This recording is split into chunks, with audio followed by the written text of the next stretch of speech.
क्यों फंसे रह जाते हैं। जीवन होता यह है कि जीवन आत्मा शरीर के साथ रहते हुए आहार, निद्रा, भय, मैथुन की संवेदनाओं के साथ ही कुछ भावों और मान्यताओं में भी फंसा होता है, जैसे ममता, मोह, ईर्ष्या, लालच, शत्रुता आदि भावों के साथ धार्मिक और सामाजिक मान्यताओं के साथ हर व्यक्ति जीता हुआ दिखता ही है। ये संवेदनाएं, भाव या मान्यताएं इतनी गहरी हो जाती हैं कि शरीर छोड़ने के बाद भी जीवन में बनी ही रहती हैं। ऐसे समझिए, हिंदू मान्यताओं के अनुसार पुनर्जन्म होता है, इसलिए हर जीवन में पुनर्जन्म की लालसा रहती है, होता हुआ भी दिखता है। बहुत सारे लोगों की स्मृतियां इतनी गहरी रहती हैं कि कई बार वे पिछले जन्म की बातें बताने लगते हैं। ऐसे अनेक उदाहरण हैं। अब इस्लाम धर्म को देखिए, वहाँ पुनर्जन्म की मानता ही नहीं है, इसलिए उनकी रूह भी पुनर्जन्म का प्रयास करते हुए नहीं देखी जाती। अपवाद छोड़ दें तो मुस्लिमों में पुनर्जन्म एक के उदाहरण भी नहीं मिलते। अनुसंधान में पता चला है कि पुनर्जन्म की मान्यता न होने के कारण अपवाद स्वरूप विशेष व्यक्तियों को छोड़कर बाकी सबके सब प्रेत योनि में ही भटकते रहते हैं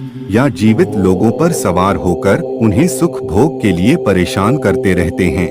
इसलिए दरगाहों, मज़ारों पर इस बाधा से पीड़ित लोगों की ज्यादा भीड़ रहती है। भूत प्रेत के नाम पर झाड़ फूक उन्हीं स्थलों पर ज्यादा होती है, इसीलिए हिंदुओं को उन स्थलों पर न जाने की सलाह दी जाती है। मुस्लिमों की मान्यता में है कि जब कभी कयामत होगी तभी उनके कर्मों के अनुसार जन्नत या दोजख का निर्णय होगा, यानी सब रूह कयामत के इंतजार में है। ऐसे में जो कह पवित्र हो जाती है, यह ही शांत रह पाती है। मुस्लिमों में भी काफी पवित्र व्यक्तित्व जन्म लेते ही रहे हैं, बाकी अधिकांश में चूंकि शांत रहने की शिक्षा समझ थी ही नहीं, अशांत ही मरे थे, इसलिए रूह भी अशांत ही रहती है, और अशांत रहती है तो अशांत करती है, परेशान करती है। मज़ारों पर ये रूहें बड़ी संख्या में रहती हैं, और ऐसा नहीं है कि वे केवल मुस्लिमों पर ही सवार होती है, बल्कि वहां पहुंचने वाला जो भी व्यक्ति उन्हें कमजोर दिखता है, चाहे वह किसी भी धर्म का हो, उस पर सवार हो जाती है, फिर अपने अनुसार भोग करती है। इसीलिए कई बार देखा गया है कि शाकाहारी परिवार की कोई महिला एकाएक मांस खाने की मांग करने लगती है, यानी मुस्लिम मान्यताओं के अनुसार जैसा उन्होंने सीखा समझा जिया है, वे वैसा ही करने कराने लगते हैं। मुस्लिम ही नहीं, चाहे व्यक्ति किसी भी धर्म या संप्रदाय का हो, यदि वह समझदार नहीं हुआ है, ज्ञान को प्राप्त नहीं हुआ है, तब तक सही गलत मान्यताएं ही उस पर हावी रहती हैं।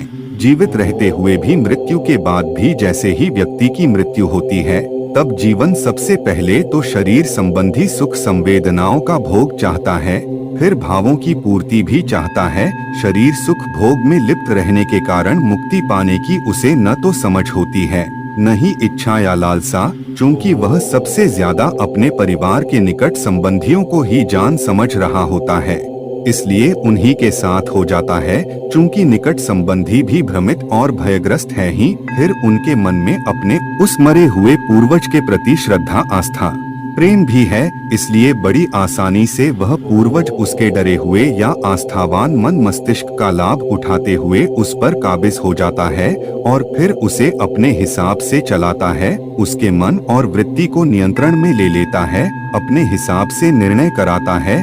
जरूरी नहीं कि सारे खराब निर्णय ही कराए, कई पूर्वज किसी संयोग या मान्यतावश अच्छे निर्णय भी कराते हैं, सहयोग करते हैं। यह देखा गया कि कुछ लोग बचपन से ही शराब, मांस को लेकर बहुत विरोध भी होते हैं, तो कई लोग बचपन से ही धार्मिक, आध्यात्मिक या जनसेवा की दिशा में सक्रिय हो जाते हैं। यह अच्छे पूर्वजों की पारंपरिक संस्कारी मान्यताओं का ही प्रभाव होता है, किंतु ज्यादातर मामलों में यह देखा गया है कि वे अपने सुख भोग या किसी मान्यतावश मनमानी करते हैं, क्योंकि समझदार होकर तो मरे नहीं थे। इसी से जीवित व्यक्ति परेशान होता है, किसी किसी पर तो वे इतने हावी हो जाते हैं कि वह व्यक्ति स्वयं के विरोध के बावजूद उनके हिसाब से काम करने को मजबूर हो जाता है। जैसे कई पूर्वज शराबी या मांसाहारी होते हैं और उन्हें शराब या मांस चाहिए, तो वे उस व्यक्ति को शराब या मांस के सेवन के लिए मानसिक रूप से मजबूर कर देते हैं। यही कारण कि करौली धाम में आकर वापस जाने वाले ज्यादातर लोग शराब या मांस छोड़ देते हैं, क्योंकि संबंधित पूर्वज को मुक्त कर दिया जाता है। इसके बाद व्यक्ति की शराब सेवन या मांस की इच्छा भी नहीं होती, क्योंकि कारण ही खत्म हो गया।